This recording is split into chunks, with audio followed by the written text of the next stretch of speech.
Hello everyone, आप सभी का स्वागत है मेरे यूट्यूब चैनल एसएससी गैलेक्सी पर। आई होप आप सभी अच्छे होंगे, स्वस्थ होंगे और आपकी तैयारी भी बहुत अच्छी चल रही होगी। तो रेलवे रिक्रूटमेंट बोर्ड ने ग्रुप डी की जो वैकेंसीज है उसकी नोटिफिकेशन आउट कर दी है। इस वीडियो में मैं आपको कंप्लीट डिटेल बताऊंगा कि क्या क्या रिक्वायरमेंट्स यहाँ पे रखी गई हैं, क्या एजुकेशन क्वालिफिकेशन है, एज लिमिट्स क्या रखी गई हैं, फीस कितनी रखी गई है, कौन से डेट से आप जो है फॉर्म अप्लाई कर सकते हो, लास्ट डेट इसकी क्या है। सारी जो कंप्लीट जानकारी है वो मैं इस वीडियो के थ्रू आपको बताऊंगा। तो सबसे पहले हम स्टार्ट करते हैं। ये मिनिस्ट्री ऑफ रेलवे की तरफ से वैकेंसी जो है वो निकाली गई है।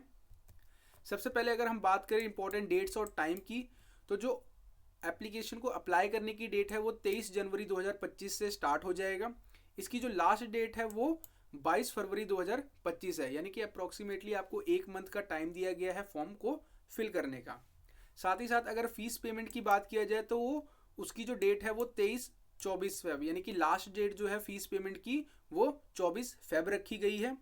अगर मान लीजिए फॉर्म फिलिंग के टाइम पे आपसे कोई मिस्टेक हो जाती है तो बाद में आप उसको कुछ एक्स्ट्रा फीस पे करके उसको आप करेक्ट भी कर सकते हैं, जिसका जो पोर्टल जो ओपन होगा वो 25 फरवरी से स्टार्ट हो जाएगा और उसकी जो लास्ट डेट होगी वो 6 मार्च होगी। अगर मैं वैकेंसीज की बात करता हूं तो टोटल इसमें 32,438 वैकेंसीज है, जो कि बहुत बड़ा नंबर है। मतलब अप्रॉक्सीमेटली 33,000 वैकेंसी जो है वो इस ग्रुप डी में रेलवे की तरफ से निकाली गई है। साथ ही साथ अगर एज लिमिट की बात किया जाए तो 18 से 33 साल की एज जो होनी चाहिए वो होनी चाहिए। और साथ ही साथ ये एक यानी कि 1 जनवरी 2025 से पहले पहले आपकी जो एज लिमिट होनी चाहिए वो 18 से 33 के बीच में होनी चाहिए। वहीं पे 3 साल का रिलैक्सेशन सबको दिया गया है क्योंकि कोविड की वजह से। तो इसमें जो एज लिमिट हो गया वो 18 से 36 हो गया, ना कि 18 से 33। ये सिर्फ इसी साल के लिए है, नेक्स्ट टाइम से ये 18 से 33 ही रहेगा अगर अगले साल भी वैकेंसी आती है तो। बाकी ओबीसी एससी एसटी को जो अदर से ऊपर से जो रिलैक्सेशन 3 या 4 साल का मिलता है, 5 साल का मिलता है, वो अलग से है। जो जर्नल के लिए है वो 18 से 36 साल की जो एज है वो रिक्वायर्ड है। वहीं पे अगर हम बात करते हैं कि अनरिजर्व्ड और ईडब्ल्यूएस कैटेगरीज की बात करते हैं तो उनकी जो डेट ऑफ बर्थ होनी चाहिए वो 2 फरवरी 1989 से 1 जनवरी 2007 के बीच में होनी चाहिए। साथ ही साथ ओबीसी की अगर हम बात करें तो 2 जनवरी 1986 से लेकर 1 जनवरी 2007 के बीच में होनी चाहिए। एससी एसटी की बात करें तो 2 जनवरी 1984 से लेकर 1 जनवरी 2007 के बीच में होनी चाहिए। साथ ही साथ अगर हम एजुकेशन क्वालिफिकेशन की बात करते हैं तो जो एजुकेशन क्वालिफिकेशन है वो आपकी या तो 10th पास होना चाहिए, या फिर आपके पास आईटीआई की सर्टिफिकेट होना चाहिए, या फिर उसके साथ ही साथ आपके पास एनसीवीटी का भी सर्टिफिकेट होना चाहिए। मतलब कि तीनों में से कुछ भी अगर आपके पास है तो आप इन सभी पोस्टों के लिए एलिजिबल हो। या तो आपके पास 10th होना चाहिए, या फिर आईटीआई का सर्टिफिकेट होना चाहिए, या फिर एनसीवीटी का जो होना चाहिए सर्टिफिकेट आपके पास होना चाहिए। तीनों में से कोई भी अगर एक सर्टिफिकेट आपके पास है तो आप इन सभी पोस्ट के लिए जो है एलिजिबल हो। टोटल 14 पोस्ट है, इसकी अलग अलग पोस्ट है। और साथ ही साथ सब में जो एज लिमिट रखी गई है वो 18 से 36 साल की एज लिमिट रखी गई है। साथ ही साथ यहाँ पे अगर देखा जाए तो यहाँ पे लिखा हुआ है those awaiting results of their final examination of the prescribed minimum education या फिर technical qualification should not apply. मतलब कि जिनके पास अगर जो भी बच्चे हैं जिनका अभी 10th का सर्टिफिकेट या फिर आईटीआई का या फिर एनसीवीटी का सर्टिफिकेट अभी नहीं आया है या फिर आने वाला है, और अगर आने वाला है तो 22 फेब से पहले पहले अगर आ जाता है तो आप इस पोस्ट के लिए एलिजिबल हो। अगर 22 फेब के बाद आता है तो आप इन पोस्ट के लिए एलिजिबल नहीं हैं। तो ये जो थी एजुकेशन क्वालिफिकेशन थी। आप इन तीनों में से कोई सा भी एक सर्टिफिकेट आपके पास होना चाहिए, और उसमें जो मतलब क्वालिफाई जो हो रहे हो वो 22 फेब से पहले पहले आप हो जाने चाहिए। उसके बाद अगर हम फीस की बात करते हैं तो जितने भी कैंडिडेट्स हैं उनके लिए 500 रुपये फीस रखी गई है, जिसमें से जब आप सीबीटी दे दोगे यानी कि कंप्यूटर बेस्ड एग्जामिनेशन जब आप दे दोगे, मतलब आपको सिर्फ उसमें क्या होना है, प्रेजेंट होना है। मतलब क्वालिफाई हो ना हो वो बात की बात है, बस आपको प्रेजेंट होना है। प्रेजेंट होने के बाद आपको क्या होगा, 400 रुपये जो होगा वो रिफंड करवा दिया जाएगा। मतलब ऑनलाइन ही आपको रिफंड होगा। और वहीं पे PWD female, transgender, ex serviceman, SC ST और माइनॉरिटी कम्युनिटीज़ और जो इकोनॉमिकली बैकवर्ड क्लासेस होती है उनके लिए जो है वो 250 रुपये फीस रखी है, और ये 250 के 250 जो है वो रिफंडेबल है। अगर रिक्रूटमेंट प्रोसेस की हम बात करते हैं तो सबसे पहले आपको है जो फॉर्म है वो अप्लाई करना पड़ेगा। उसके बाद जब मतलब कि हमारे पास जो CBT करवाया जाएगा, रेलवे की तरफ से CBT कराया जाएगा। उसके बाद PET यानी कि फिजिकल एफिशिएंसी टेस्ट कराया जाएगा। फिर DV डॉक्यूमेंट वेरिफिकेशन, फिर ME मेडिकल एग्जामिनेशन जो है वो कराया जाएगा।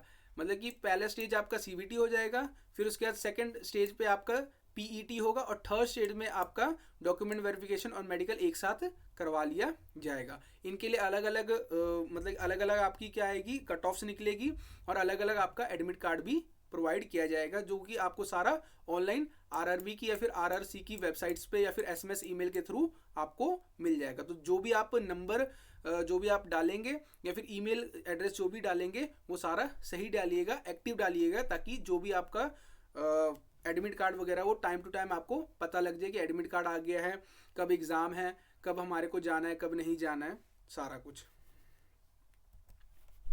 अगर हम CBT 1 की बात करते हैं, जैसे CBT की अगर हम बात करते हैं, तो इसमें टोटल हमारा 1.5 घंटे का एग्जाम होगा, यानी कि 90 मिनट्स का एग्जाम होगा, जिसमें टोटल नंबर ऑफ क्वेश्चन जो होंगे वो 100, यानी कि 1.5 घंटे के अंदर आपको 100 क्वेश्चन अटैम्प्ट करने होंगे, जिसमें से जो 25 क्वेश्चन होंगे वो जनरल साइंस से होंगे, मैथ्स से 25 क्वेश्चन होंगे, टोटल 50 हो गए, जनरल इंटेलिजेंस और रीजनिंग से 30 क्वेश्चन होंगे, general awareness and current affairs में 20 क्वेश्चन होंगे। टोटल जो हो गया वो 100 क्वेश्चंस का ये एग्जाम होगा, जो कि आपको 1.5 घंटे के अंदर कंप्लीट करना है। साथ ही साथ 1/3 की क्या होगी, नेगेटिव मार्किंग भी होगी, यानी कि एक क्वेश्चन अगर आप गलत कर देते हैं तो आपका 1/3 जो मार्क्स है वो कट कर लिया जाएगा। उसके बाद अगर हम सिलेबस की बात करते हैं तो देखिए मैथ्स का सिलेबस, जनरल इंटेलिजेंस का सिलेबस, जनरल साइंस का और general awareness on current affair, तो ये अलग अलग है। जैसे कि मैथ्स में हमारे पास number system, BODMAS, decimal fraction, ratio proportion, time and work, हमारा mensuration, percentage, time and distance, simple and compound interest, calendar, calculation, clock. अगर हम रीजनिंग की बात करें, सिलोलिज्म हो गया, वेन डायग्राम हो गया, अलग अलग टॉपिक्स, इसमें सारे टॉपिक्स जो है वो मैथ्स के लिए, रीजनिंग के लिए। जनरल साइंस की अगर हम बात करें तो फिजिक्स, केमिस्ट्री और लाइफ साइंस यानी कि बायो आएगा, वो भी 10th लेवल का, 10th लेवल तक जो भी CBSE में पढ़ाया जाता है वो सारा आपका साइंस में कवर किया जाएगा। जनरल अवेयरनेस जो होगा यानी कि इसमें हिस्ट्री, पॉलिटी, इकोनॉमिक्स और ज्योग्राफी से क्वेश्चंस आएंगे। साथ ही साथ जो करंट अफेयर्स है वो भी इसके अंदर आपसे पूछा जाएगा। उसके बाद हमारे पास PET होगा, यानी कि फिजिकल एफिशिएंसी टेस्ट की अगर हम बात करते हैं तो इसमें देखिए मेल कैंडिडेट्स और फीमेल कैंडिडेट्स के लिए अलग अलग है। मेल कैंडिडेट्स को क्या करना पड़ेगा, should be able to lift and carry 35 kgs of weight for a distance of 100 metre in 2 minute, यानी कि 35 किलो का भार आपको दिया जाएगा, और उस 35 किलो का भार लेके आपको 2 मिनट तक मतलब 2 मिनट के अंदर अंदर 100 मीटर जो है वो आपको should be able to lift and carry the 35 kgs of weight for a distance of 100 meters in 2 minutes। मतलब कि आपको 100 मीटर तक चलना है, या फिर चल सकते हो आप, या फिर दौड़ सकते हो, वो आपकी मर्जी है। आपको 35 kg का वेट जो है वो लेकर चलना पड़ेगा, और आपको सिर्फ एक चांस ही दिया जाएगा, इसके लिए कोई सेकंड या थर्ड चांस नहीं मिलेगा। और गर्ल्स के लिए ये जो वेट होगा वो 20 किलो का होगा, डिस्टेंस 100 मीटर ही रहेगा, और 2 मिनट्स के अंदर ही कवर करना पड़ेगा। उसके बाद यहाँ पे दूसरी चीज़ क्या होगी, should be able to run for a distance of 1000 metres in 4 minute 15 seconds, यानी कि 4 मिनट 15 सेकेंड के अंदर आपकी 1 किलोमीटर की जो होगी वो रेस होगी, जिसको लड़कों को 4 मिनट 15 सेकेंड के अंदर कवर करना पड़ेगा, और लड़कियों को 5 मिनट 40 सेकेंड के अंदर ये कवर करना पड़ेगा। तो मतलब फिजिकल एफिशिएंसी टेस्ट के लिए अगर देखा जाए तो आपको 2 से 2.5 महीने या 3 महीने की ट्रेनिंग की आपको ज़रूरत पड़ेगी। उसके बाद अगर हम DV की बात करते हैं तो DV में जो आपको डॉक्यूमेंट रिक्वायर्ड थे, 10th का सर्टिफिकेट हो गया, अगर आपके पास ITI सर्टिफिकेट है वो हो गया, या फिर हमारे पास NCVT का जो सर्टिफिकेट रिक्वायर्ड था वो वाले डॉक्यूमेंट वेरिफिकेशन में आपका चेक किया जाएगा, और साथ ही साथ यहाँ पे आपका मेडिकल टेस्ट भी करवा लिया जाएगा। और ये जो होता है ये 1:1 में लिया जाता है, यानी कि जितनी वैकेंसीज हैं उतने ही नंबर ऑफ कैंडिडेट्स को DV में बुलाया जाएगा। इस रेलवे के ऊपर बहुत ही अच्छी एक वीडियो है, मैंने अपने चैनल पे डाली है, उसका मैं डिस्क्रिप्शन में लिंक दे दूंगा। वो टैग कर दूंगा उस वीडियो को। आप उस वीडियो को जरूर देखेगा कि 5 मिस्टेक्स हैं जो कभी भी रेलवे एस्पिरेंट्स को नहीं करनी चाहिए। तो वो वीडियो आप जरूर जाके देखिएगा, उसका मैं डिस्क्रिप्शन में लिंक दे दूंगा। तो ये था कंप्लीट डिटेल थी जो कि रेलवे रिक्रूटमेंट बोर्ड ने निकाली थी ग्रुप डी की वैकेंसीज की, अलग अलग डिपार्टमेंट की, मतलब रेलवे में अलग अलग डिपार्टमेंट्स होते हैं, उसी में जो ग्रुप डी की पोस्ट होती है उसको फिल करने के लिए। तो अगली वीडियोस के लिए वेट कीजिएगा। Thank you and have a nice day.